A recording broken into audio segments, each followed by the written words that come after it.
ഈ വീഡിയോയിൽ പറയുന്ന കഥ യഥാർത്ഥ സംഭവങ്ങളിൽ നിന്ന് പ്രചോദനം നേടിയതാണ്. ഈ കഥയിലെ കഥാപാത്രങ്ങൾ, പേരുകൾ, സ്ഥലങ്ങൾ, സംഭവങ്ങൾ എല്ലാം തന്നെ സൃഷ്ടിപരമായ രീതിയിൽ മാറ്റം വരുത്തിയതാണ്. യാതൊരു വ്യക്തിയെയും കുടുംബത്തെയോ സമൂഹത്തെയോ അപകീർത്തിപ്പെടുത്താൻ ഈ വീഡിയോ ഉദ്ദേശിക്കുന്നില്ല. ഈ കണ്ടന്റ് ബോധവൽക്കരണത്തിനും കഥാപരമായ അവതരണത്തിനും മാത്രമാണ്. ദയവായി വിനോദവും അവബോധവും എന്ന നിലയിൽ മാത്രം വീഡിയോ കാണുക. ഈ വീഡിയോയിൽ ചില രാത്രികൾ നമ്മൾ മറക്കും, ചില രാത്രികൾ നമ്മെ മറക്കില്ല. കാരണം ആ രാത്രിയിൽ നടന്നത് ഒരു ജീവിതം മാത്രമല്ല, ഒരുപാട് ജീവിതങ്ങളെ മാറ്റിമറിച്ച സംഭവമായിരുന്നു. ഇന്ന് ഞാൻ പറയാൻ പോകുന്നത് ഒരു സ്ത്രീയെ കാണാതായ കഥയാണ്. പക്ഷേ അത് വെറും ഒരു മിസ്സിംഗ് കേസ് ആയിരുന്നില്ല. കേരളത്തിലെ ഒരു ചെറിയ ഗ്രാമം. അവിടെ എല്ലാവർക്കും എല്ലാവരെയും അറിയാം. അവിടെയാണ് രമേശും സുജാതയും താമസിച്ചിരുന്നത്. വിവാഹം കഴിഞ്ഞ് 5 വർഷം. പുറത്തുനിന്ന് നോക്കിയാൽ ഒരു സാധാരണ കുടുംബം.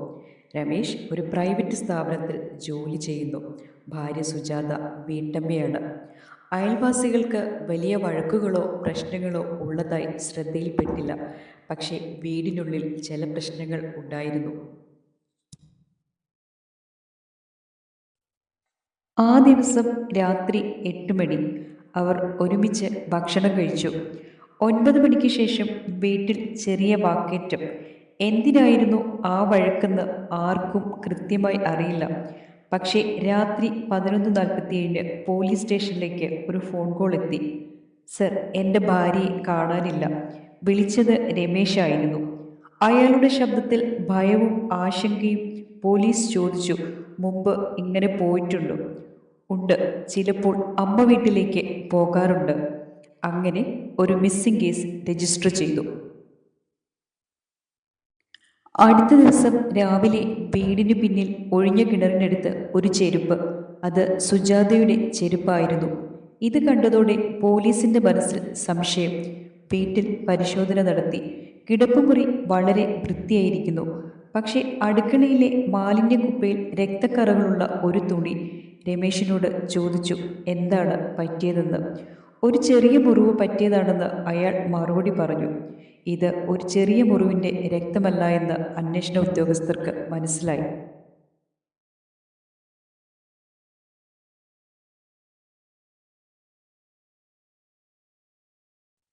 പോലീസ് കോൾ ഡീറ്റെയിൽ റെക്കോർഡ്സ് പരിശോധിച്ചു. സുജാത അവസാനമായി സംസാരിച്ചത് രമേശിനോട്. സമയം രാത്രി 9:12. അതിനുശേഷം ഫോൺ സ്വിച്ച് ഓഫ്. അതേസമയം രമേശിന്റെ ഫോണിൽ നിന്ന് രാത്രി 10:30 ഒരു കാർ ബുക്ക് ചെയ്തതായി കണ്ടെത്തി. പോലീസ് രമേശിനോട് ചോദ്യങ്ങൾ നിരത്തി. ലൊക്കേഷൻ പരിശോധിച്ചപ്പോൾ അത് പട്ടണത്തിന് പുറത്തുള്ള ഒരു കാട്ടുപ്രദേശമായിരുന്നു. പോലീസ് രമേശിനോട് ചോദിച്ചു, എന്തിനാണ് ആ സമയത്ത് കാട്ടിലേക്ക് പോയത്? രമേശ് പറഞ്ഞു, ഞാൻ ഒറ്റയ്ക്കായിരുന്നു പോയത്. പക്ഷേ ഇത് മാത്രം പോലീസിന് വിശ്വസിക്കാനായില്ല. അവർ കാർ ഡ്രൈവറെ കണ്ടെത്തി. ഡ്രൈവർ പറഞ്ഞത് കാറിൽ രമേശ് ഒറ്റയ്ക്കായിരുന്നില്ല, പിന്നിൽ ഒരു സ്ത്രീ ഉണ്ടായിരുന്നു എന്നാണ്. പക്ഷേ അവർ ഒന്നും സംസാരിച്ചില്ല. പോലീസിന് ഉറപ്പായി അയാൾ പറഞ്ഞതുപോലെ വീട്ടിൽ നിന്ന് തനിച്ചല്ല പോയത്, കൂടെ സുജാതയും ഉണ്ടായിരുന്നുവെന്ന്.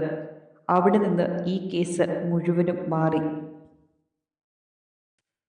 പോലീസ് കാട്ടുപ്രദേശത്ത് തിരച്ചിൽ തുടങ്ങി.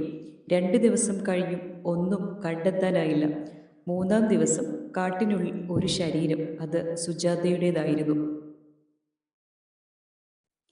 പോലീസ് തുടർച്ചയായി രമേശിനെ ചോദ്യം ചെയ്തു. ഒരേ ചോദ്യങ്ങൾ വീണ്ടും വീണ്ടും ആവർത്തിച്ചു. അയാളുടെ വാക്കുകളിൽ മാറ്റങ്ങൾ ഉണ്ടായി തുടങ്ങി. ആദ്യമൊക്കെ അയാൾ എനിക്ക് ഒന്നും അറിയില്ല എന്നായിരുന്നു പറഞ്ഞത്. പക്ഷേ സാക്ഷികളും ഫോൺ റെക്കോർഡുകളും ഡ്രൈവർ പറഞ്ഞ വാക്കുകളും ഒന്നിച്ചു വന്നപ്പോൾ രമേശിന് ഒളിക്കാനുള്ള വഴികളൊന്നും ബാക്കിയുണ്ടായില്ല. മണിക്കൂറുകൾ നീണ്ട ചോദ്യം ചെയ്യലിന് ശേഷം അയാൾ തല താഴ്ത്തി നിശബ്ദമായി. പിന്നെ പതിയെ പറഞ്ഞു, സർ, അവൾക്ക് എൻ്റെ മറ്റൊരു ബന്ധത്തെക്കുറിച്ച് അറിയാമായിരുന്നു. ആ രാത്രി വീട്ടിൽ വലിയ വഴക്കുണ്ടായി. അവൾ എന്നെ ചോദ്യം ചെയ്തു. ഞാൻ അവളെ വീട്ടിൽ നിന്ന് കാറിൽ കയറ്റി ആ കാട്ടിലേക്ക് കൊണ്ടുപോയി. അവിടെ വെച്ച് എൻ്റെ നിയന്ത്രണം നഷ്ടപ്പെട്ടു. ഈ സംഭവത്തിൽ നിന്ന് നമുക്ക് പഠിക്കാനുള്ള ഒരു വലിയ പാഠമുണ്ട്. ഒരു നിമിഷത്തെ കോപം, നഷ്ടപ്പെട്ട നിയന്ത്രണം, അവിഹിതം ഇതെല്ലാം ഒരു ജീവിതം മാത്രമല്ല, പല ജീവിതങ്ങളെയും നശിപ്പിക്കാം. നിങ്ങൾക്ക് ഈ ഒരു സ്റ്റോറി ഇഷ്ടമായാൽ ചാനൽ സബ്സ്ക്രൈബ് ചെയ്യാൻ മറക്കരുത്. നിങ്ങളുടെ അഭിപ്രായങ്ങൾ കമൻറ്റ് ബോക്സിലൂടെ ഉൾപ്പെടുത്താൻ കൂടെ ശ്രമിക്കണം. നന്ദി.